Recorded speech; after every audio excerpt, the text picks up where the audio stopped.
자, 오늘 제대로 한번 파헤쳐볼 기업, 바로 버라이존입니다. 많은 투자자들이 궁금해하죠. 미국의 이 통신 거인, 과연 지금이 투자하기에 좋은 타이밍일까요? 한번 깊숙이 들여다보겠습니다. 바로 본론으로 들어가 볼까요? 오늘 우리가 답을 찾아야 할 핵심 질문, 바로 이겁니다. 버라이존, 과연 이게 황금 같은 기회일까요? 아니면 좋아 보이기만 하는 가치 함정에 불과할까요? 우선 버라이존이 대체 어떤 회사인지 그 정체성부터 확실히 짚고 넘어가야겠죠? 이 회사는요, 한마디로 미국 통신 시장의 프리미엄 제왕입니다. 최고의 네트워크 품질을 바탕으로 돈 잘 내는 충성 고객들을 꽉 잡고 있는 회사죠. 네, 버라이존은 미국 통신 역사의 뿌리라고 할 수 있는 벨 시스템에서 시작해서 지금은 무선 시장을 꽉 쥐고 있는 절대 강자입니다. 근데 투자자 입장에서 정말 중요한 건 바로 이 부분이에요. 버라이존은 가장 수익성 높은 고객을 끌어들이고 또 그 고객들이 웬만해선 떠나지 않는다는 거. 고객 이탈률이 경쟁사 중에 제일 낮거든요. 이게 바로 버라이존이 현금을 꾸준히 만들어내는 힘의 원천입니다. 그런데 말이죠. 이렇게 잘 나가는 제왕에게도 어두운 그림자가 있습니다. 바로 왕관의 무게라고나 할까요? 아니, 회사가 이렇게 강력한데 왜 주가는 몇 년 동안 고전을 면치 못했을까요? 그 이유는 바로 과거에 저지른 아주 값비싼 전략적 실수들 때문입니다.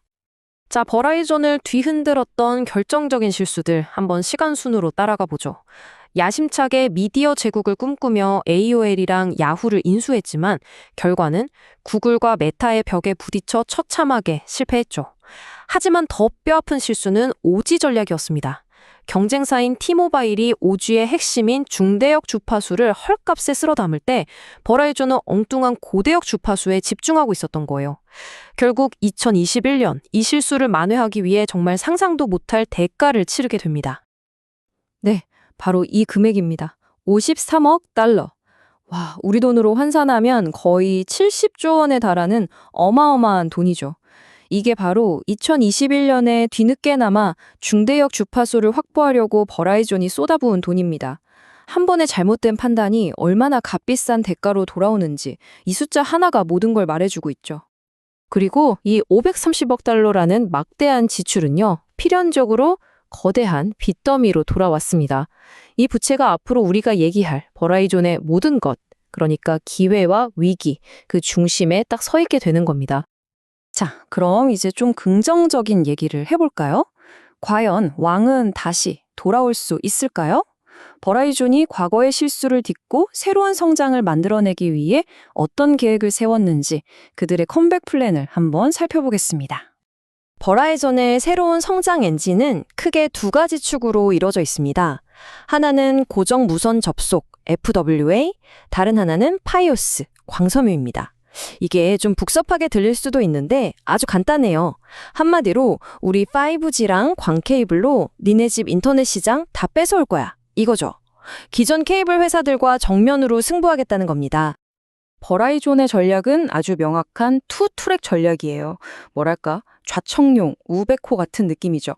광 케이블 설치가 쉬운 인구 밀집 지역은 최고의 품질을 자랑하는 파이오스로 공략하고 그 외 전국 대부분의 지역은 5G 네트워크를 이용한 FWA로 쫙 깔아버리는 거죠. 무기는 다르지만 목표는 단 하나, 바로 케이블 회사들의 고객을 뺏어오는 겁니다. 자, 그럼 다시 투자자의 시선으로 돌아와서 버라이존을 좋게 보는 강세론, 그러니까 보호 케이스의 근거들을 하나씩 뜯어보겠습니다. 도대체 왜 어떤 투자자들은 버라이존의 미래를 이렇게 낙관적으로 보는 걸까요? 강세론자들의 주장을 정리해보면 이렇습니다. 첫째, 버라이존의 강력한 브랜드 파워는 낮은 고객 이탈률로 이어지고 이건 곧 안정적인 현금 흐름을 의미하죠. 둘째, 투자자들을 솔깃하게 만드는 높은 배당. 셋째, FWA와 파이어스라는 아주 명확한 새로운 성장 동력. 마지막으로 미국 통신 시장은 사실상 세 개 회사가 나눠먹는 과험 시장이라 피 튀기는 가격 경쟁의 위험도 적다는 겁니다. 하지만 여러분, 투자는 항상 동전의 양면을 봐야죠. 이렇게 장밋빛 전망만 있는 건 절대 아닙니다. 이제 이 왕자를 위협하는 아주 심각한 리스크들. 그러니까 버라이존에 대해 비관적으로 보는 약세론의 근거들을 살펴보겠습니다. 약세론의 시작과 끝, 알파이자 오메가는 바로 이 숫자입니다. 약 1,300억 달러에 달하는 순부채. 이건 그냥 숫자가 아니라 버라이존의 발목을 잡는 거대한 족쇄라고 봐야 합니다. 매년 엄청난 이자 비용을 발생시키고 미래를 위한 과감한 투자를 어렵게 만드니까요. 어느 분석가가 이런 말을 했어요. 이 막대한 부채가 버라이존의 가장 결정적인 걸림돌이라고요. 특히 지금처럼 금리가 높은 시기에는 이게 미래를 위한 투자에도 주주들을 위한 배당에도 아주 무거운 짐이 될 수밖에 없다는 거죠. 게다가 버라이존은 지금 말보대로 양면 전쟁을 치르고 있어요. 한쪽에서는 T모바일이 강력한 5G 네트워크를 무기로 버라이존의 핵심 고객층을 계속 찔러보고 있고요. 다른 한쪽에서는 컴캐스트나 차터 같은 케이블 회사들이 저렴한 휴대폰 요금제로 가입자를 빼앗아가는 동시에 자신들의 안방인 홈 인터넷 시장을 필사적으로 지키고 있습니다. 정말 사방이 적이라고 할 수 있죠. 이게 다가 아닙니다. 리스크는 더 있어요. 이 엄청난 빚을 지고 있으면서도 5G망과 광섬유 네트워크를 계속 깔아야 하니까 설비 투자 비용, 즉 캐펙스 부담이 엄청나죠. 여기에 과거에 묻어둔 낡은 납 케이블 문제 같은 잠재적인 리스크도 있고요. 근본적으로 통신산업 자체가 기술주처럼 폭발적으로 성장하기 힘든 성숙 산업이라는 점도 고려해야 합니다. 자, 지금까지 우리가 살펴본 모든 내용을 하나로 모아서 최종 투자 체크리스트를 만들어 보죠. 버라이존을 긍정적으로 보는 이유와 부정적으로 보는 이유를 나란히 놓고 비교하면서 여러분이라면 어떤 결정을 내릴지 한번 가늠해 보세요. 바로 이 표가 오늘 이야기의 핵심 요약본입니다. 왼쪽을 보시면 버라이존에 투자해야 할 이유들이 있죠. 강력한 브랜드, 높은 배당, 명확한 성장 계획, 그리고 안정적인 시장 구조. 반면에 오른쪽은 투자를 망설이게 만드는 이유들입니다. 산더미 같은 빚, 정말 치열한 경쟁, 계속 들어가는 막대한 투자 비용, 그리고 산업 자체의 성장 한계.